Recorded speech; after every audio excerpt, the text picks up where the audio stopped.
Today, we are going to talk about what do you do about healthcare expenses later in life. I know it's kind of a downer topic, but I promise you, you're going to learn a lot here. The longer you live, the more you use the healthcare system, right? Because our bodies break down.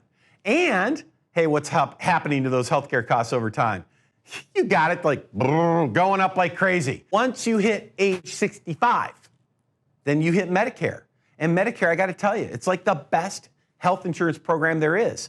You get a ridiculous amount of coverage for very little premium. I mean, I'm telling you right now, like, I think as I'm recording this, Medicare costs you, like $150 a month, give or take. Then maybe you get a supplement and a drug plan, and when all is said and done, you might be spending, call it $250, $300 a month. My father-in-law, he had like triple bypass surgery, and I think it cost him like $50 or something, or $100 because it's just ridiculous how much you're protected.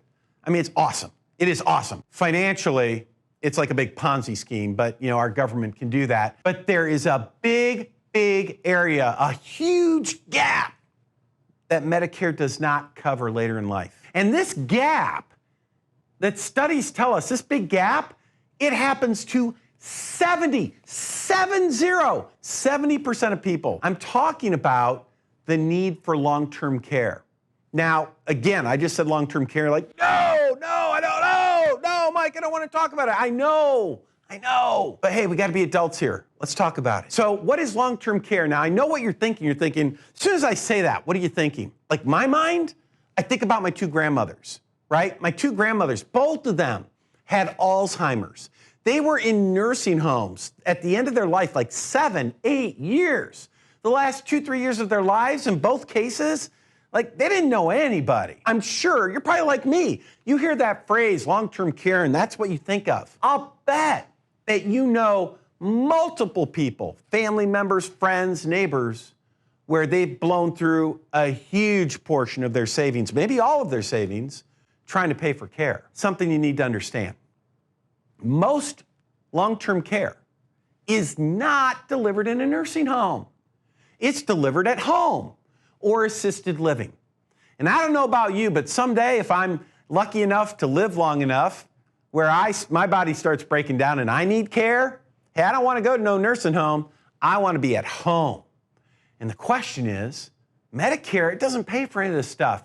So how are you going to pay for it? Number one, you can just use your own. You just ignore the whole problem. You just ignore it. It's not going to happen to me, or if it does, I've got a gun and I know where to use it. I've heard that before. Of course, at that point, you might have Alzheimer's. You don't remember where you put the gun or the ammo. Point is, you could just ignore it, right? Be an ostrich, bury your head under the sand, and when the time comes, if you need care, you just got to pay for it out of pocket, and that's an option.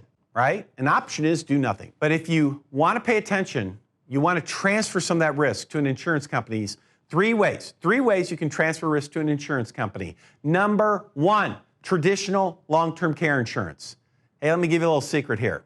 Traditional long-term care insurance, the insurance companies, they don't want to write it at all because they lose money on it. They hate losing money. They hate it, right? So got to watch out for that. It's really hard to qualify for. Premiums are going up, and once you have it, they keep jacking premiums up every year. Not really the direction people are going anymore. Number two, this is very popular, what I'm about to share, life insurance.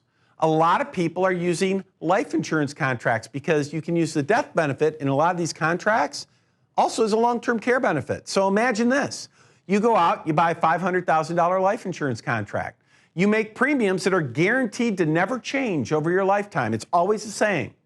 And then you've got a $500,000 death benefit. If you do not need long-term care, that death benefit's paid to your beneficiaries, surviving spouse, family, charity, whoever. But what if you do need long-term care? Well, then you can use that $500,000 to pay for your care. Let's say you use $200,000 of it. Where does the other $300,000 go? Hey, to your beneficiaries. And it's beautiful. It's all tax-free. And then finally, number three. So one, traditional long-term care, nobody really uses it anymore. Two, life insurance with long-term care benefits, very popular. And three, there are different annuities out there by insurance companies where those annuities have long-term care benefits to them. And the longer you hold the annuity, the bigger the benefit gets. Traditional life insurance, annuities, or what's the number 4 way? Yeah, bury your head in the sand, ignore the problem, and just say, I'll pay out of pocket. Now, what's right for you? Depends on your situation. You need to think that through carefully. Make sure you share this with your friends if you found it helpful. Talk to you again on our next video.